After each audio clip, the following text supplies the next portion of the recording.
So how I like to do an edit is I'll just go through and look at everything really, really quickly and then go back and pick out the ones that I think stand out. So we'll do that with every look, I think, and then we will maybe pick one or two. Yeah, I mean, usually how it works is you'd pick one or two out and then put them in what they call a storyboard. Yeah. So you can basically see what you've kind of got, a couple of selects from each shot, each setup, and then you can sort of whittle that down to just one final kind of storyboard. Okay, so let's just flick through, James, please. Thank you. So you can see, as we're going through, how they started to warm up and get more into the vibe.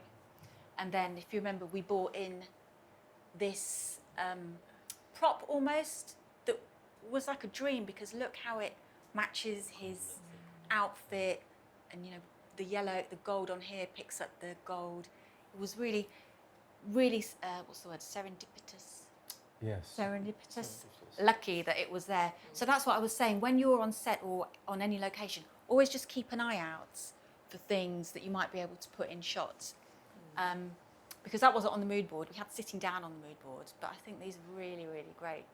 And the in-between moments as well, when he's not posing, so always keep shooting, don't you think, Ed? Yeah, absolutely. No, it's really important, because there's certain magic that happens between, you're always trying to, I'd say the first kind of half of a shoot is just warm up. So especially if the artist isn't used to being photographed. I mean, in the old days, photographers used to not put any film in their cameras and shoot, pretend to shoot a couple of rolls. And then they actually loaded the film and used to shoot film. But it's just to get them warmed up. And then all of the kind of incidental stuff, it's just important just to shoot everything all the time. Some artists don't like that because they're quite conscious about, sort of how they look, and you think they're not ready for it. But sometimes they're the shots, so it's quite important to just shoot, in my opinion. I mean, that's how I work. It's just to shoot as much as you can all the time. So what's also important to think about is we did the more experimental stuff that's a bit more, with your amazing filter, but also always try and catch some more straight, less experimental shots, because if you're shooting for an artist and they buy some back for press use, or if you are shooting their press shots, what happens, and I can tell you this from working in editorial, if an editor sees a picture that's really wacky, too arty, the artist won't get the space on the page, or they won't get the cover, because they'll be like, well, we can't use that. So you do your artist a disservice by not getting just something quite straight up, normal, where you can make out their faces, you can see who's the singer in a band, for instance. Always try and get them at the front of the shot. This is if you're doing post stuff. What was your favourite shots?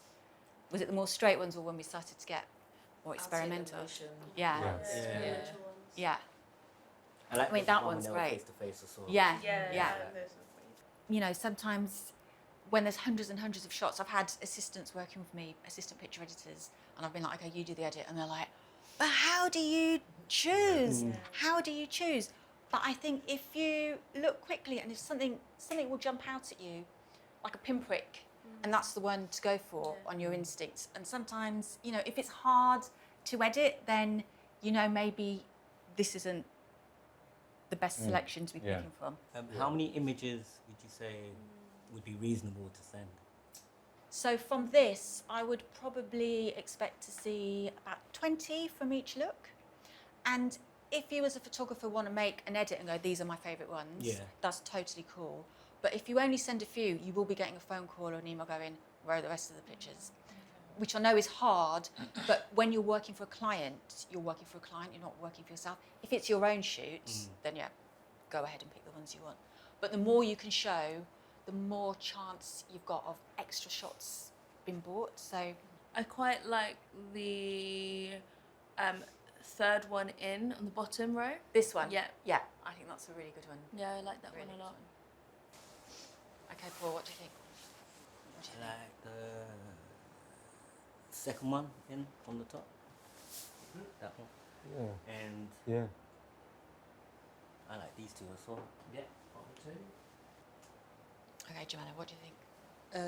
The bottom one. Yep. The first bottom one. Nice. Mm. Is this when you started dropping off the focus? Yeah. Yeah. Yeah. And I think maybe the last one. Yeah, definitely. I also like that one's. Put that one in too, it's fine.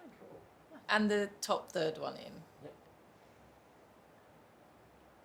Actually, no, can I swap that one for this one? The last one on the top. Yeah. So we got one like that, didn't we, on the last page? No, not No. that one. Okay, so let's have that one. Yeah. And let's go with the. There's lots of good ones here. This is good. Second one in. Yeah. And the fourth one on the top right. So It we was talked about. discussed doing movement and using prisms and lenses to create distortion and flare and stuff like that. So this, to me, again, I mean, I do a lot of this kind of technique. And I think it really, because it just adds to the whole feel of it and the whole kind of like the sort of 70s kind of mood. And as the stylist said, that 70s culture, there's obviously a lot of that going on, a lot of experimental stuff. So, and I just thought it really added to the image. So oftentimes the photographer will, at the end of the shoot, quickly go through themselves and pick out some shots and then just show, if you've got a client there or somebody like me or the artist if they're still there, you just show them something like this and you go, this is what we've got, and everyone's like, yeah, amazing. So it's a good thing to work out how to do it quickly. Yeah. So how you would send these to the client is you would put them all in a folder and call it, how would you call it, like look one, backdrop Yeah, or something shot like one. that. Shot one. And they'd all be low res, what they call low res to edit, or quick proofs, and then you just send those across, and then they select from the ones that they want, and then you get high reses, and then you send the high reses through to them. Do you do any, like, would you watermark them or anything? Or is the low People res do, yeah, enough they do to- watermark them, but Okay. actual physical, there's people that put their names over the image, Yeah. Yeah. which I find a bit. I wouldn't, because No. if you think about the end results, it just doesn't look nice. And if we're testing them out on a layout, Yeah. or if it was for a record label and they wanted to see what it looked like on a thing, it's just a Yeah. bit like bleh. You can put your copyright in the metadata. At least put the artist's name, copyright yourself, so people know who's taken the Yeah. picture, and the dates maybe, and the location if you can be bothered. It's like you do it in one step. Yeah, Should we just flick through these and just look at them without? yeah, messing? I think so. Yeah, let's Yeah. just flick through. Sixes, yeah. Yeah. So just, okay. Yeah. These are all great. Nice.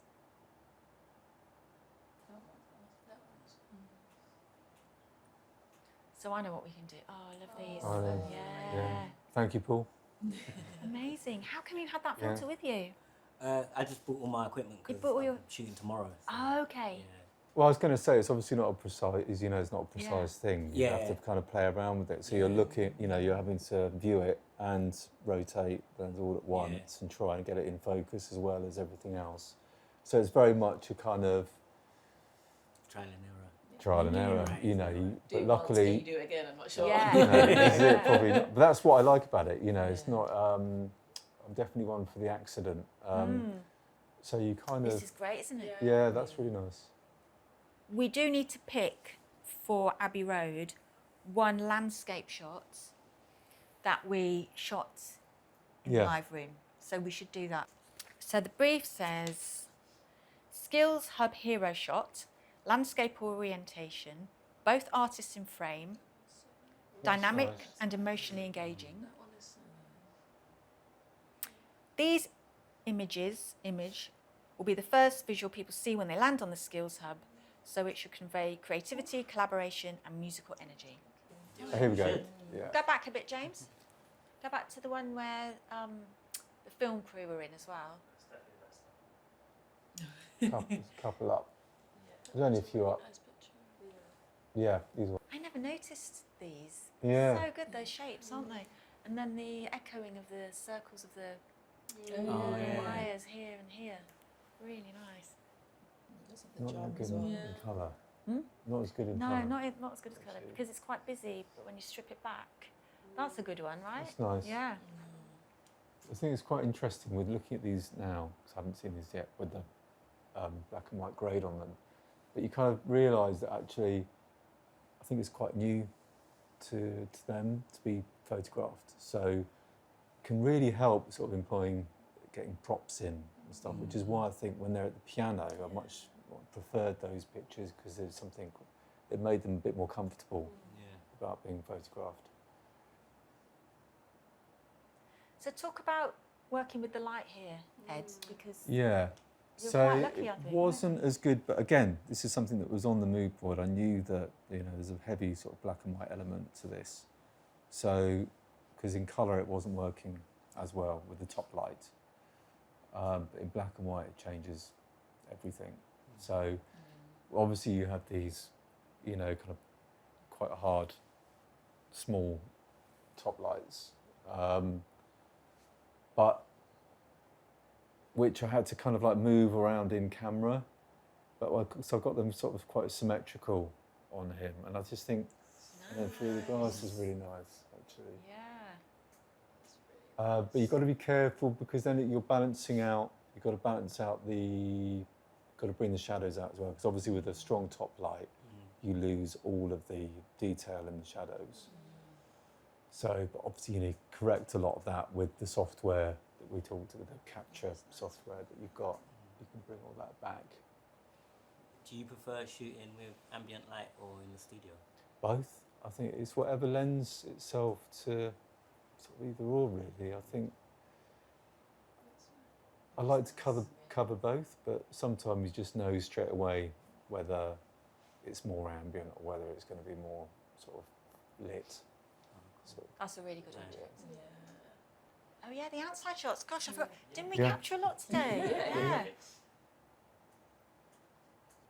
And then when we were shooting this, you brought in flash. What made you bring it in? Yeah. Yeah, so we had a problem with the actual, again, these things you can never really be prepared for, but we had a problem with the flash. The battery basically died on it. We were already shooting just ambient, but then I thought, did it look better with flash?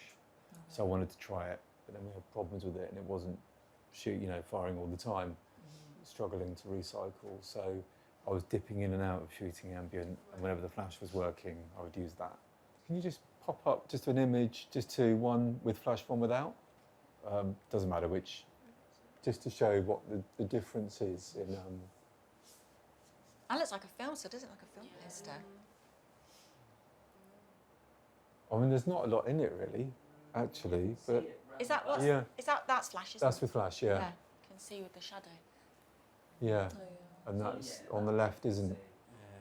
Yeah. I think what it was is that.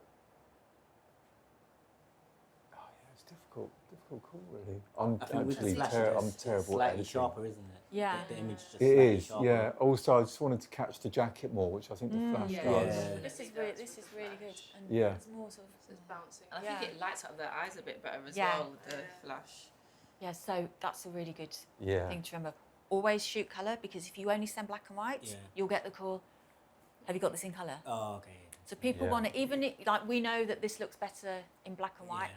but there will always be the art director or the designer or the editor or the person from the record label who. Very nice. Today, we couldn't because of time, but they actually print the images out on the day, and they put them up on a board. So they actually print it out for real, so then they can walk away with an actual hard copy of something. Yeah. Great shoots. Yeah, really Ed. nice. This is what I call finding your people. So I've worked with Ed for many, many years, and that's why it's good to just network and keep in touch with people. I'd say the core thing, as I learned the long way around, is that you find the people and you create. I mean, I was doing a lot of fashion work, and you find stylists. You start testing with a stylist and a makeup artist, and you stick with them. You stay with them, and then they carry you with them, vice versa. Because you're actually 20, 30 years down the line, you'll still be with them. And of course the web kind of spreads, so you sort of start gathering sort of a large client base. And I think it's been a great day. Mine Yeah? Thank you. Great. It's been a pleasure. Thank you very much.